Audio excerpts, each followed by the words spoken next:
Brian dan Sally mengenyam pendidikan yang baik. Mereka bertemu dan akhirnya menikah. Mereka memiliki pekerjaan yang baik.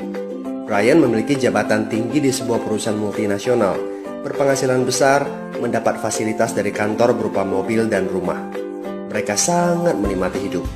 Sering nongkrong bersama di coffee shop sepulang kantor, nonton di bioskop, mampu membeli baju dan tas yang matching, dan pergi berlibur sesekali.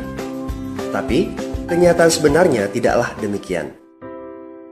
Utang kartu kredit mereka terus menumpuk tak berujung. Setiap akhir bulan merasa kehabisan uang. Mereka memiliki barang-barang bagus, tetapi tabungan masa depan kacau balau. Brian dengan mudah membeli ini, tapi bukan ini. Tabungan 100 juta pun rasanya masih jauh sekali. Sudah kerja lebih dari 10 tahun, tapi belum sanggup membeli rumah sendiri. Masih tinggal di rumah milik kantor dan mengendarai mobil milik kantor. Tanpa disadari, keluarga ini menggali lubang kemiskinan. Keuangan mereka hanya cukup untuk membiayai kehidupan keluarga saat ini. Mereka harus terus bekerja untuk menghasilkan uang. Pertanyaan yang paling ditakutkan adalah bagaimana jika mereka sudah tua, kemampuan bekerja sudah menurun, atau salah satu anggota keluarga terdiagnosa penyakit serius yang membutuhkan biaya yang sangat besar. Apakah kehidupan Brian dan Sally mencerminkan kehidupan Anda? Apakah saat ini Anda memiliki penghasilan tetapi sebelum akhir bulan sudah merasa kehabisan uang? Memiliki hutang berkepanjangan yang tidak ada habisnya? Memiliki barang-barang bagus tetapi khawatir karena tidak punya tabungan? Memiliki hidup yang berkecukupan tetapi khawatir tidak mampu menyekolahkan anak-anak dengan baik? Memiliki rumah tinggal tetapi berkemungkinan besar harus menjual rumah bagus ini karena tidak punya dana pensiun?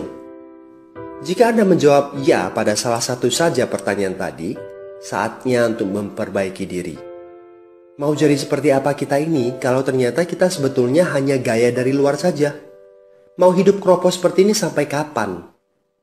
Aha, mari kita mulai menabung. Nah, apakah menabung saja cukup? Berapa banyak yang bisa Anda sisihkan untuk ditabung setiap bulan? Mari kita ambil contoh.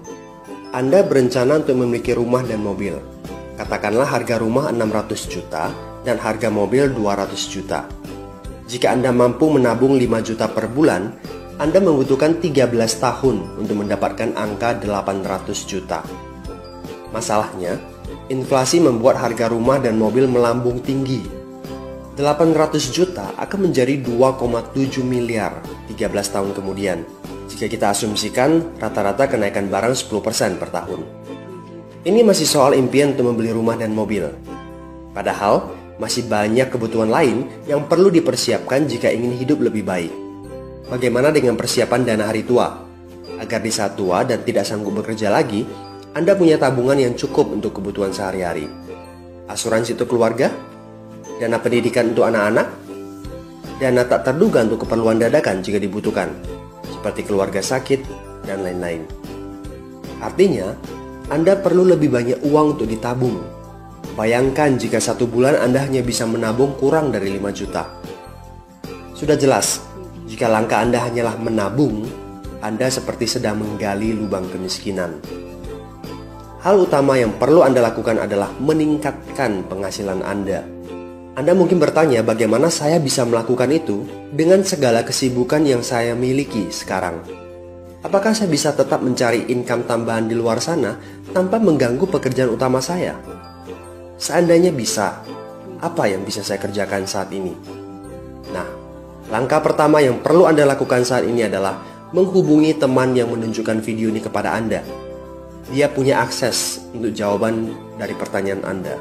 Informasi, itu yang Anda butuhkan saat ini.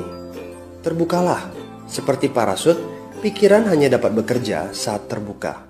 So, segera hubungi teman Anda dan dapatkan video informasi berikutnya.